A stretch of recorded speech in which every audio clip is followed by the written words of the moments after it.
shisha tungin pendon puramia utrai shisin halo jong kading pra usha ban penem yunong popare kajing penem bangi layo jing sukru tang haungin sha ban penem me yakinong pop bareng jing shitong ya ukalaba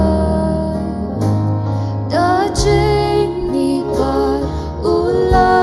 chop thiao kajing penem hangi kalawan ki jong kap neng ba ki jong ka birthday halor jong aro kilo riu nget baro baru kin shong ka jing suk te ju nom kan lo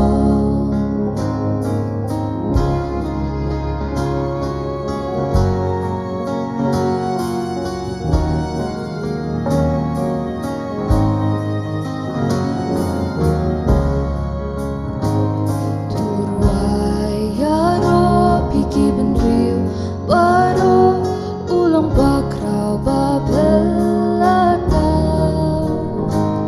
kunjong ublay usib kabneng shala ukpayangi unyala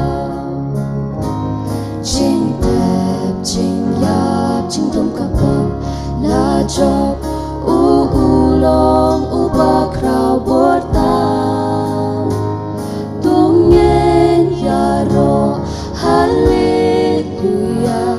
ula jok thiao da shisha,